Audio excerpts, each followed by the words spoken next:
part of the Appropriations Committee, but I was able to join only the budget briefing that is for budget of 2025. There are only few members of the House and members of the Appropriations Committee who were able to join the BICAM. I believe you've seen them in the news during the bicameral conference committee and the subsequent approval of the budget. Kung lumalabas na mga blank pages din po doon sa bicameral conference committee report na niratify po ninyo nagtama po yung report. Nakita niyo na rin po ba na blank po ang mga ito? Well, as I have said, I did not get the chance to participate during the bicameral conference committee, but I am inclined to believe na wala namang naglalabas ng bicameral conference committee with blank pages.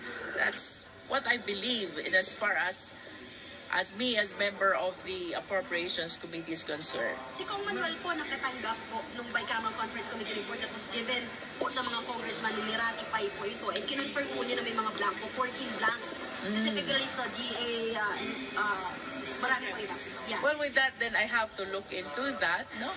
Pero in as far as I am concerned, I have no personal knowledge about those blank pages in the BICAM report. Pero would you know kung sino yung from the blank to sa GAA, sino yung nag-fill in the blanks? I have no knowledge because as I have said, I did not get the chance to participate in the BICAM kasi yung members ng BICAM, ini-elect din yan kung sinong uupo as representatives of the Committee on Appropriations of the House of Representatives, and there are only few. Without proper authority po, yung naglagda or yung nag-fill in the blanks po doon, sabi po doon sa Falsifications Legislative Documents, Article 170, I guess. Can you expound on that? I think it's best if you will be asking those who were able to participate in the bicameral process. As a general rule, ma'am, yung pag na-ratify na po ang isang bill, pwede pa po bang maiba yung laman doon from the enrolled copy ng bill? I have no knowledge really about that particular BICAM report, no? So I think it is more prudent to ask those people, members of the House, who were able to participate. Pero ma'am, as a lawyer po, kung sa constitutionality ng General Appropriations Act, dahil na may mga lumabas na blank parts na signed na sa BICAM, would it affect naman sa... Well, generally speaking, all public documents, I believe, should be filled in bago ito maging isang official paper ng any institution. That is as a general rule. Ma'am, may statement si BML Ortega, sinasabi niya, fake news on budget intended to push for restoration of BP's confidential funds. Do you agree with that? I cannot comment on that, no? Who's that member? Si Deputy Majority Leader Paulo Ortega of La Union on Thursday denounced former President Rodrigo Duterte for spreading false claims about the 2025 national budget, calling it a calculated move to push for the reinstatement of Vice President Sara Duterte's controversial confidential funds through a reenacted budget. Because it is really inconceivable kasi na magkakaroon ng blank pages ang isang BICAM report. That is as a general rule, no?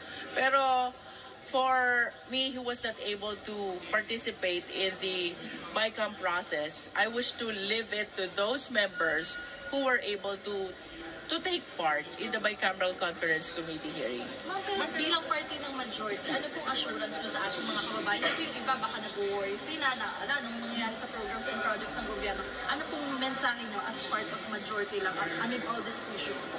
Well, as part of majority, I think we are steadfast on our commitment to the people to advance and promote the best interest of the Filipinos.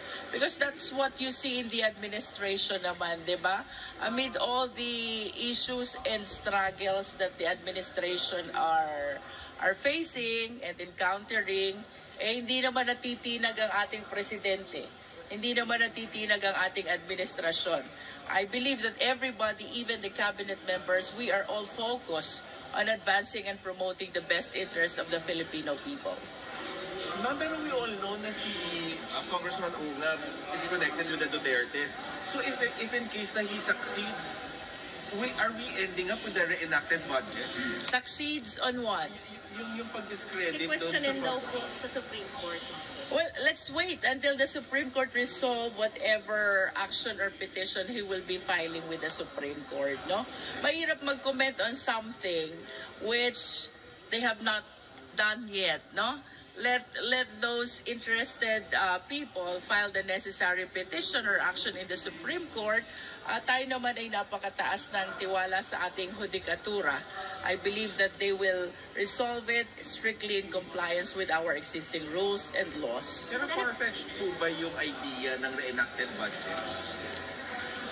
I cannot comment yet, no? I cannot comment yet. But in as far as we are concerned, the budget process is done.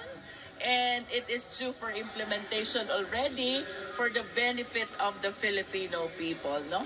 So sana makausad na tayo para mapakinabangan na ng sambayan ng Pilipino itong budget na pinag-aralan at pinaghirapan ng Kongreso. And when we say Congress, we're referring not only to the lower house, we're referring also to the upper house. Ma'am, Assistant President Escudero, sinabi po niya na wala pang question na unconstitutional po ang Bicameral Conference Committee report. Do you share the same sentiment? And dapat GAA ang kini-question, hindi mga committee report? Sa aking recollection, wala pang ganyang action in the past na question yung BICAM report. So, I joined the position of Senate President Cheese Escudero. But nevertheless, we cannot stop anyone from going to the Supreme Court. That is their right. That is their prerogative. At para siguro magkaroon na rin ng kalinawan with finality, I think the best avenue is to go to the Supreme Court and let the Supreme Court make the final pronouncement. Ano sa issue pa on the fourth impeachment po? Fourth impeachment, wala po akong knowledge at all about the fourth impeachment. The only impeachment complaints I know are 3 na na-file since last 2024. Since then, wala pa po akong alam na na-file. On the allegation na kaya rin mabagal umusad dahil sa pronouncement ni Pangulo na hindi siya pabor sa impeachment conference. I believe that the Office of the Secretary General has its own process of evaluating the propriety of the complaints which were filed. So let's give them the benefit of the doubt. Let's allow the Office of the SecGen do its job. Kung magiging satisfactory ba, proper itong na-file na impeachment complaints in order to warrant its referral to the Office of the Speaker. Pero hindi po against the rules yung usan. No, there is no moves. There are no moves at all para pigilan, no? Kami naman sa Justice Committee, we're just waiting kung ano itong mga matters which will be referred in the Justice Committee, which is headed, of course, by Congresswoman Juliet Ferrer.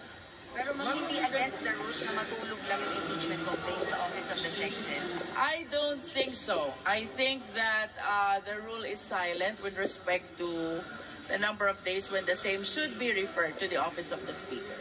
Ma'am, yung last time na ni-raise yung legal question, kung pwede ba siya, kung ma-transmit na siya and then magkaroon ng election and then sa susunod na Congress, settled na ba yun, ma'am?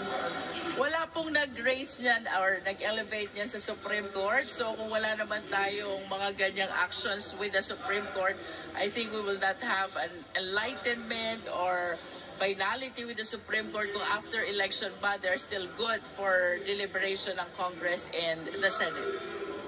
Ma'am, yung SWS survey conducted last month showed that the House had an overall public satisfaction rating of 54%. At sabi na, leaders of the House expressed elation over the newest SWS survey. Kayo po, ano po masasabi niyo dito? What is that survey all about? SWS survey po, majority level public satisfaction rating of 54% yung nakuha ng House.